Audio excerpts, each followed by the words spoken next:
Quisiera en esta mañana compartirles algo muy importante dentro de estos protocolos que vamos a estar viviendo. Y es sobre una acusación muy fuerte que existe normalmente en contra de todos nosotros. Tal vez no lo percibamos, pero realmente es algo que sucede. Y son las acusaciones generacionales por la adoración profana. Y vamos a ver algunas pistas que nos dan fundamento escritural, histórico, acerca de esto que mencionamos. Muchas cosas pueden descubrirse cuando vamos haciendo un repaso escritural de algunos eventos que sucedieron espirituales e históricos para que nosotros podamos comprender. Primero que todo, cada vez que nosotros nos presentamos delante del trono de la gracia, delante del trono del Eterno, ese trono está sentado sobre un piso que en algunas versiones se tradujo como el mar de cristal, pero realmente es un piso de zafiro donde se sienta el trono de la gloria. Ese piso también es una mesa de intercambio, es un lugar de transacciones.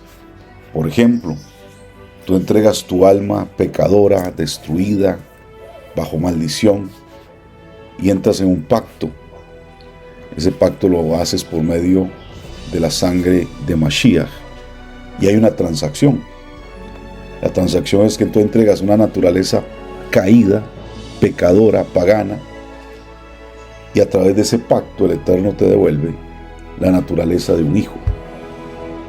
Es una transacción que humanamente es un mal negocio. Digo humanamente porque ¿quién entregaría algo tan caído y tan deplorable y recibir algo tan excelso? Pero así es la misericordia del Eterno. Y así es como operan las cosas en su reino.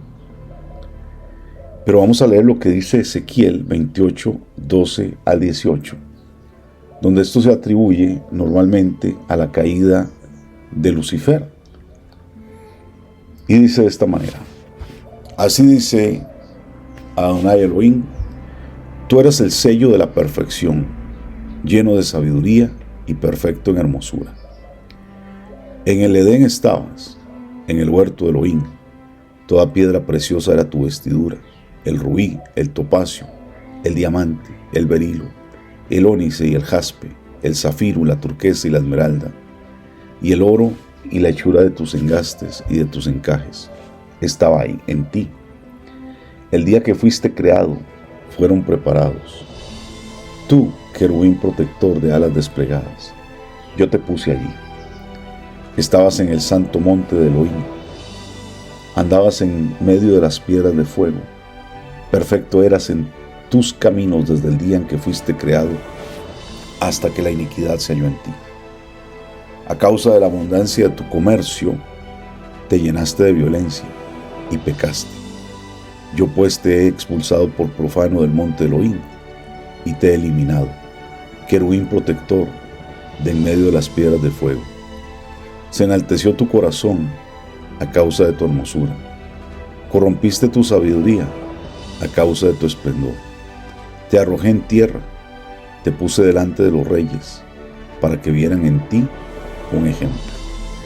Por la multitud de tus iniquidades, por la injusticia de tu comercio, profanaste tus santuarios. En estos versos describen cómo Lucifer, que estaba lleno de sabiduría, perfección en belleza, que caminaba en el Gan Edén, cubierto de toda esta gloria de piedras preciosas, colocadas en encajes de oro. Él era el querubín ungido, cubierto con alas desplegadas, que caminaba sobre el monte Elohim en medio de piedras de fuego, y que era descrito como irreprensible, perfecto en sus caminos. Pero un día se encontró culpa e iniquidad en él. Y dice que a través de la abundancia de sus contrataciones, de su comercio, se llena de anarquía, de violencia y peca, y fue arrojado como algo profano del monte Elohim.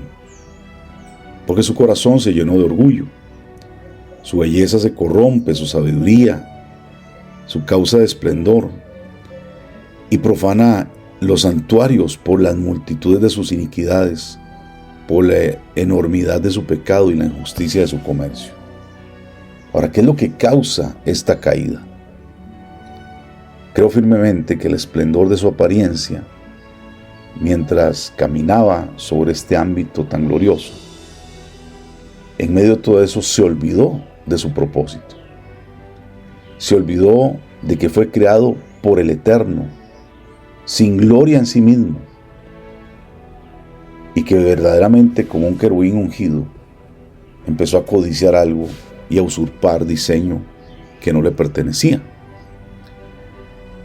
Y ciertamente pensó: yo soy digno de algo más, yo me merezco algo más, contemplen mi belleza. Pero dice que hay algo muy clave, dice algo acerca del comercio y las transacciones. ¿Cuál era su abundancia en ese sentido?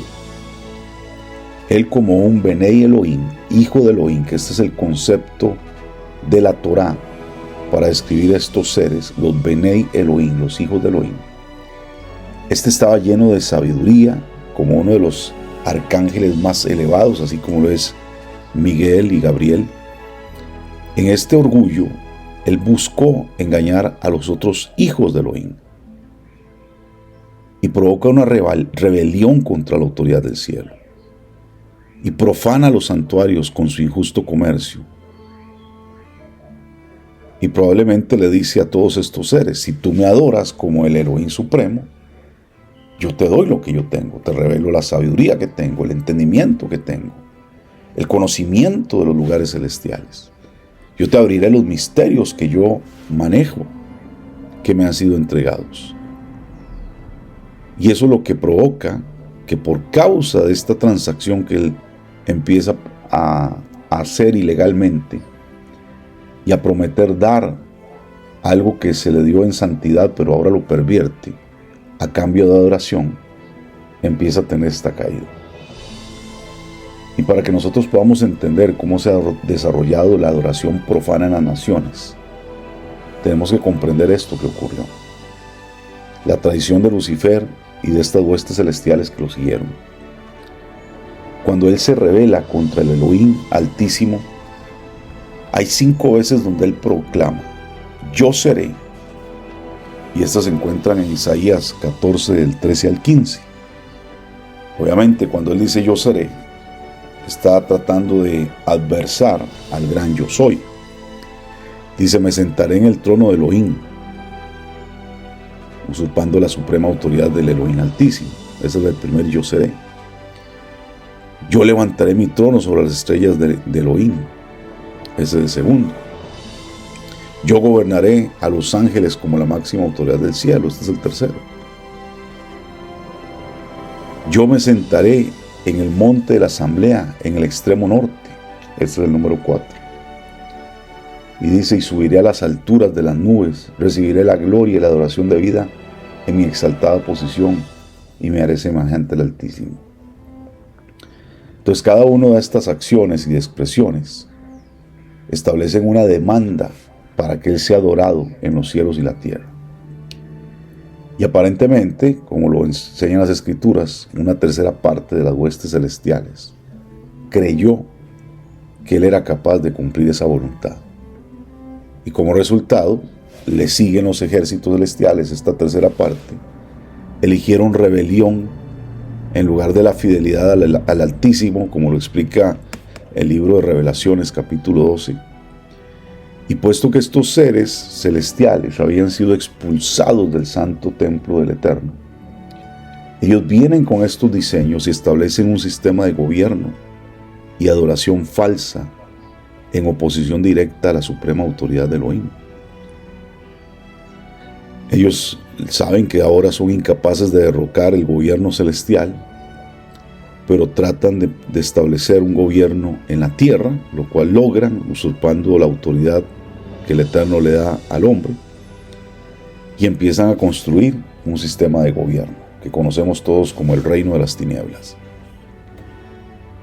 Esta realidad del enemigo como poseedor del mundo se refleja claramente en la tentación que se le hace a Mashiach en la prueba en el desierto, Dice claramente en Mateo 4, 8 al 9, que el diablo lo lleva a una montaña muy alta y le muestra todos los reinos del mundo y la gloria, el esplendor, la magnificencia, la excelencia de todos ellos. Y les dice: estas cosas, todas juntas, yo te daré si te postras delante de mí y me rindes homenaje y me adoras. Tomemos nota que Mashiach no corrige a Hasatán ni le dice que está diciendo una mentira. No lo adversa en el hecho de que él declara que estos reinos le pertenecen, porque él tiene el legítimo dominio sobre estos reinos. Y esto lo confirmamos en 1 Juan 5:19, que dice: sabemos que somos de Elohim y que todo el mundo está bajo el poder del maligno. Esta fue una transacción que se dio en el Gan Edén, cuando él logra engañar al hombre, a Adán, y usurpa la autoridad plena que el Eterno le había dado para gobernar sobre todas las cosas de la tierra.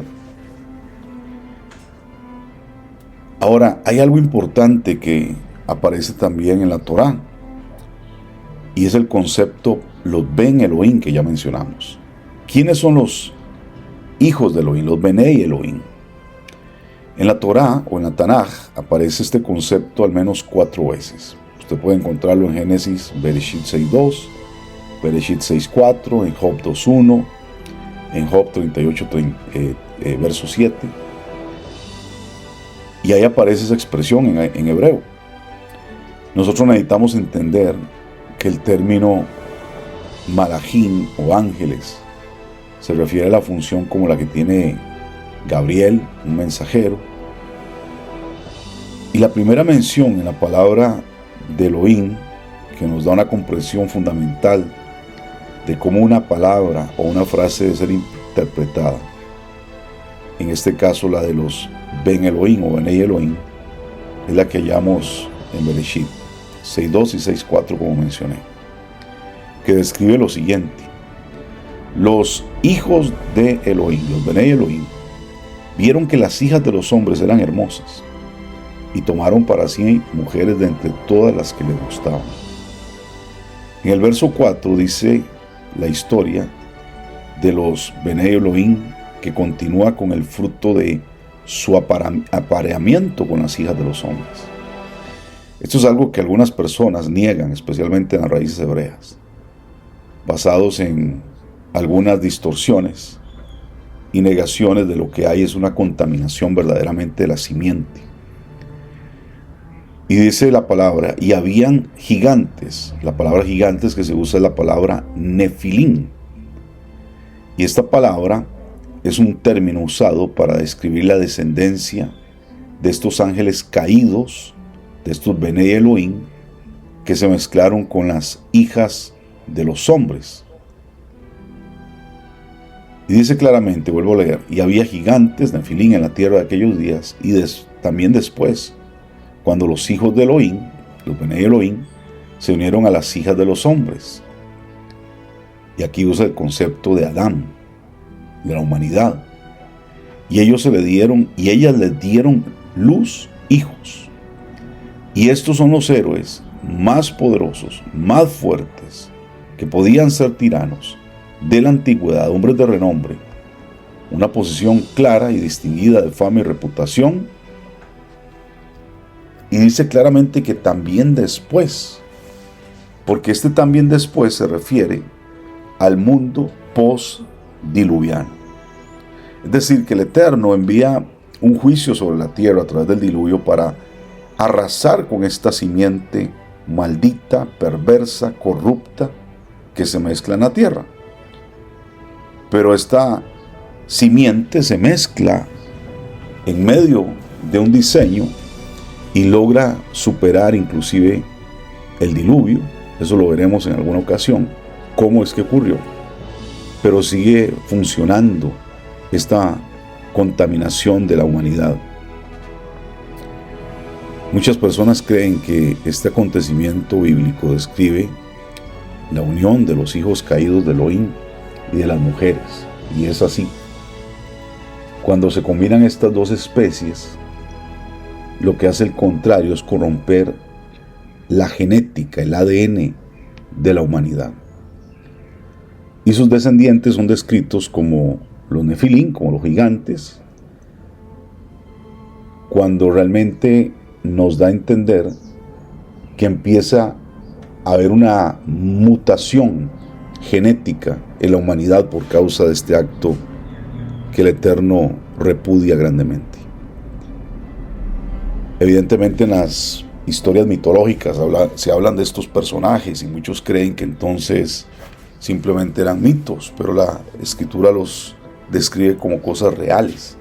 Por eso encontramos gigantes en la Escritura, seres extraordinarios que estaban ahí, que eran verdaderamente enemigos del pueblo de Elohim. Pero en contraste de todo esto, el Eterno logra hallar a Noaj, al cual describe como un varón justo y también lo describe como perfecto en sus generaciones. Podríamos leerlo así como perfecto en su genética, un ADN que no estaba contaminado. Es decir, que Noaj logra ser uno de los pocos personajes de la humanidad que hasta su tiempo había logrado mantener la pureza genética en su familia. Su ADN no se contamina, por lo cual él es rescatado del diluvio. Y así como él era perfecto en sus generaciones, por eso es que es interesante descubrir luego, porque es que luego de él, después de lo que sucede en el diluvio, vuelven a aparecer esos gigantes. De acuerdo con un verso que encontramos en el libro de Judas, capítulo 1, verso 6, o verso 6, porque solo hay un capítulo, habla de los ángeles, los hijos caídos de Elohim, que dice que no guardaron sus posiciones de autoridad, pero abandonaron su morada, hablando de los cielos, del Shamaim, y que tomaron las hijas de Eva, y fueron atados con cadenas eternas para el día del juicio. Tenemos, por ejemplo, el caso de Goliat y sus hermanos, que también eran ejemplos de los Nefilín. ¿Cómo podrían los Nefilín continuar? ¿Cómo es que esta contaminación llega a las mujeres después del tiempo de Noaj? Bueno, entendemos, según la tradición, que la esposa de Cam lleva esta maldición caída, porque precisamente Cam, que cometió un pecado muy grave, no era un hijo legítimo de Noaj. Y es Cam el que hace que esta genética sea transmitida de una manera postdiluviana. Por eso cuando Cam comete un pecado tan aberrante de desnudar o ver o de descubrir la desnudez, como dice la Torá, de su padre, es que entonces nos damos cuenta que Cam no tenía una simiente como la de Noaj, porque el acto que comete Cam es un acto aberrante. Él llega a tener relaciones sexuales con su madre, y esto es lo que significa, según la Torá, descubrir la desnudez de su padre. Entonces, cuando encontramos esta situación, nos damos cuenta de que esta contaminación espiritual es trasladada después de Noaj. Y por eso es que Noaj, al darse cuenta de lo que hace su hijo o hijastro, como lo quieran llamar, maldice a Canaán, que es el fruto de esta relación contaminada. Y de ahí siguen avanzando generaciones caídas. De ahí vemos que aparece un personaje llamado Nimrod, fundador de Babilonia, fundador de los egipcios, que bíblicamente en la Torá en hebreo son los Hamitás, es decir, los descendientes de Ham, que son de este linaje caído, y por eso nos damos cuenta que los egipcios eran contrarios verdaderamente al pueblo del Eterno. Entonces, para apoyar este concepto que los malajim podrían actuar como hombres, encontramos en la palabra donde dice que los ángeles aparecen de esta manera, como varones, a pesar de que eran seres espirituales. ejecutaron numerosas acciones humanas, tal como comer alimentos, como sucede en el caso de Abraham cuando se reúne con estos varones o ángeles que venían a destruir Sodoma y Gomorra. Y vemos cómo ellos estuvieron ahí, interactuaron con Abraham, comieron un banquete, durmieron, lavaron sus pies. Inclusive los hombres de estas ciudades malditas querían tener acercamiento sexual con ellos. Eso nos da a entender que para la época y para el entendimiento de lo que ocurría en ese contexto, era algo que ellos ya sabían que era posible que sucediera.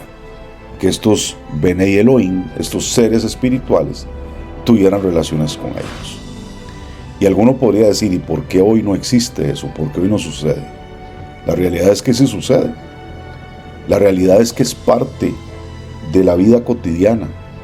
Sin embargo, el poco entendimiento de las cosas espirituales y las distracciones que este mundo nos han traído no nos hacen percibir lo que está a nuestro alrededor.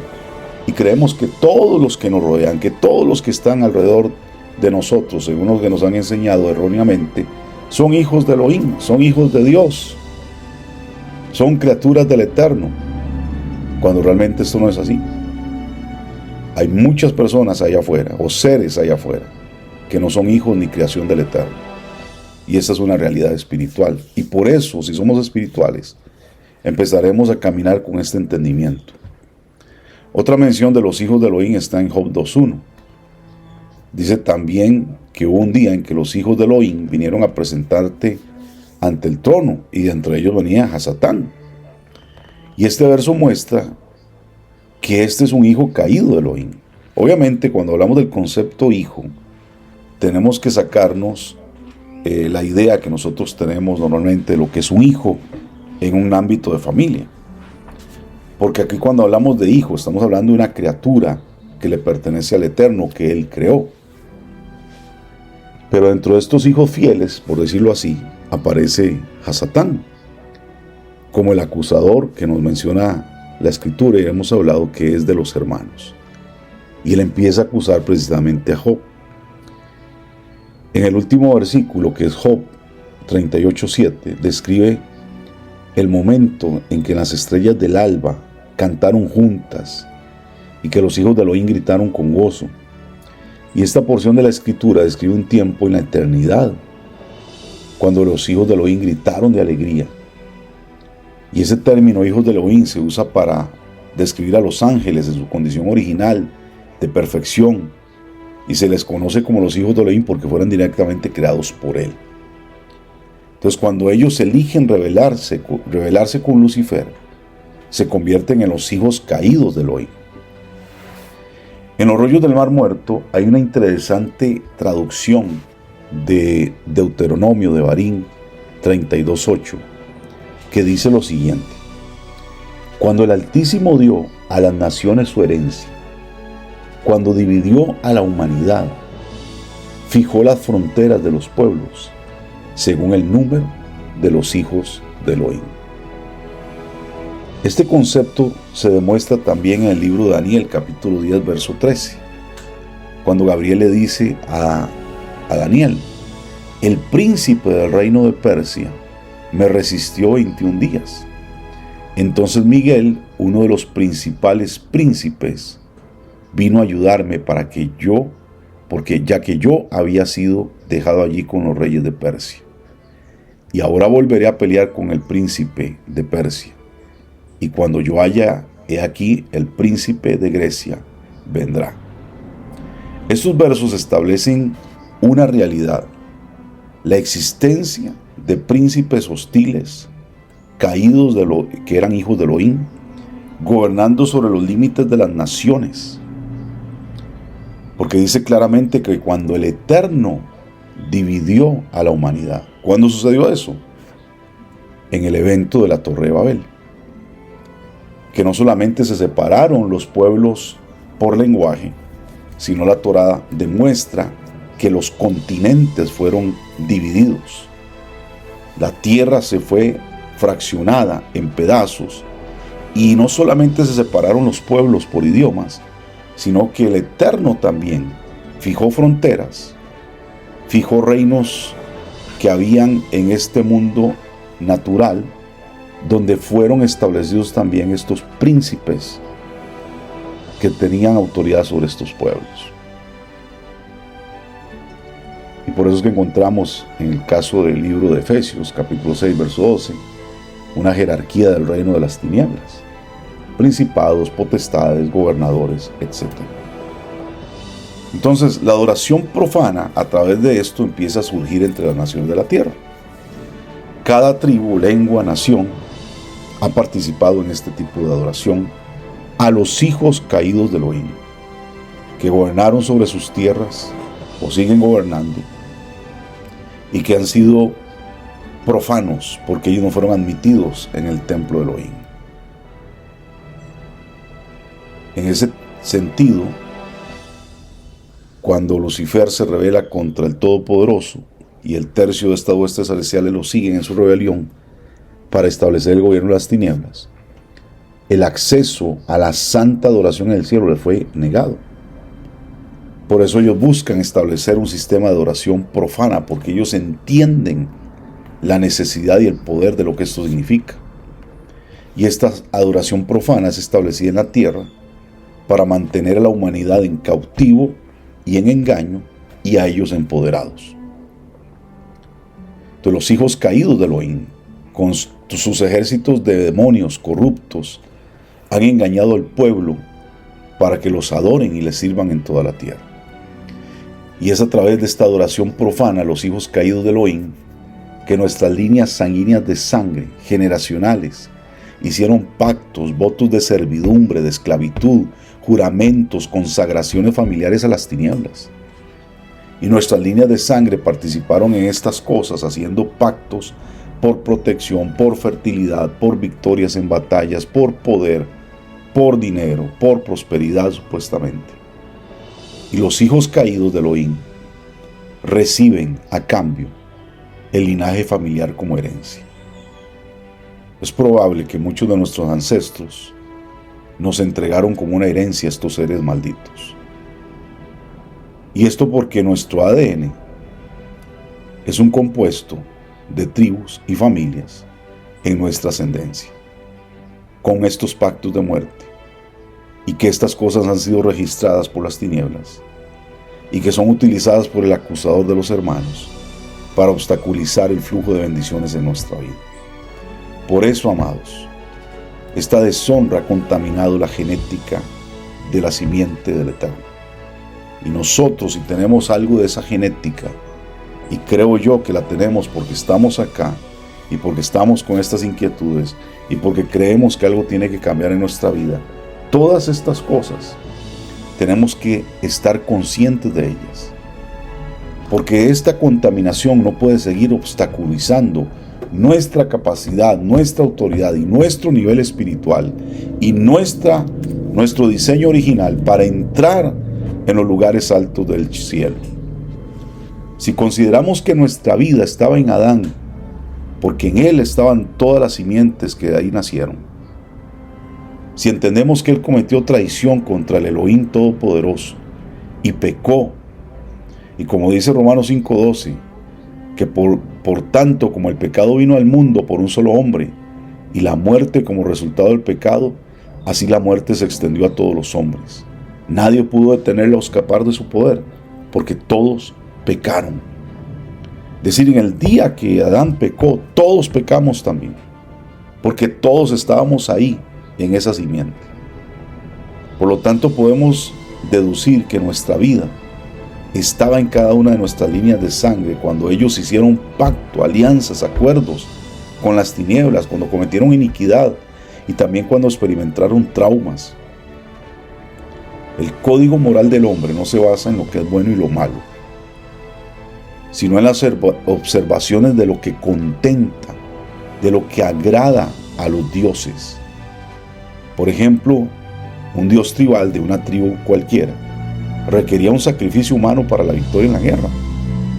Un sacrificio humano fue considerado la ofrenda más alta, y como resultado la humanidad se corrompió por las demandas de los hijos caídos de Elohim, para el culto profano, para los sacrificios de sangre humanos, para entregar niños a los dioses, para la prostitución en los templos paganos, las orgías sexuales, los ritos de fertilidad y todas estas cosas, usos de pociones, tambores, música que se usaron para entrar en ambos espirituales, en éxtasis, y todas las tribus de la tierra, incluyendo Israel, participaron en estos rituales de oscuridad. Nuestras líneas de sangre no accedieron a los lugares celestiales a través de la puerta de las ovejas, que es Mashiach, como lo dice Yohanan 10, del 1 al 8. El que no entra por la puerta en el redil de las ovejas, sino que sube por otra parte, ese es ladrón y salteador. Todos los que vinieron antes de mí son ladrones y salteadores. Ellos entraron usando sabiduría oscura de los hijos caídos de Elohim y entraron como ladrones subiendo por la pared. Entonces, en cada tribu y familia, nuestros antepasados estuvieron involucrados en la adoración profana, la cual hizo que la herencia familiar sea de los Benei Elohim, que son los hijos caídos de Elohim. Y estos hijos caídos siguen manteniendo legítimamente cautiva las líneas de sangre por medio de los registros de las dedicaciones familiares que están registradas en las tinieblas.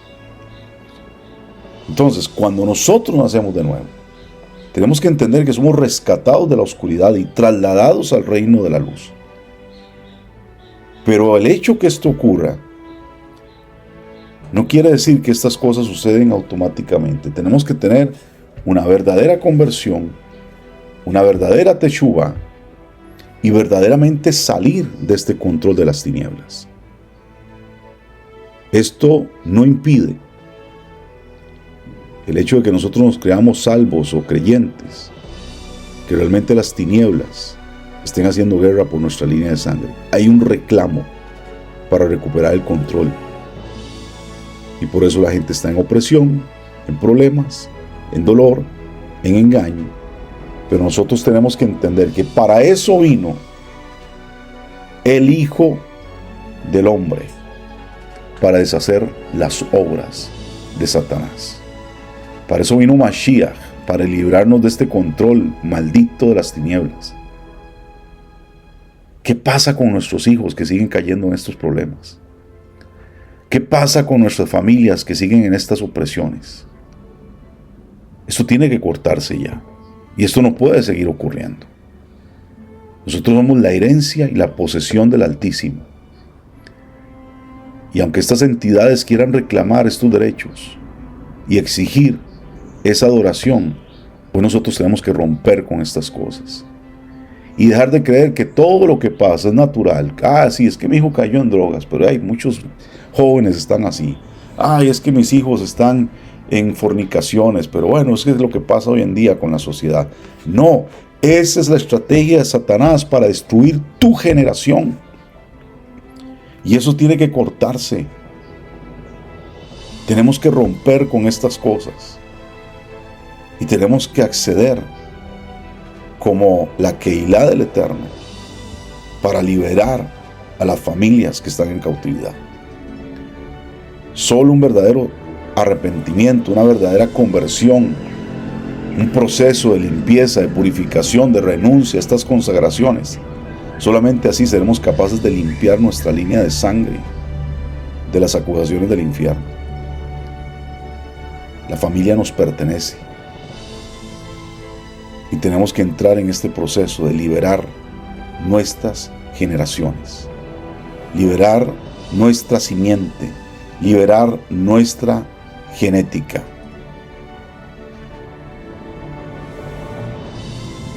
Este es nuestro trabajo, amados, porque somos descendientes de pueblos que hicieron consagraciones terribles. Y tenemos que salir de estas cosas. Y mañana vamos a seguir con este tema, porque nosotros tenemos que aprender a divorciarnos de estos pactos y salir de ellos. Bendiciones, amados.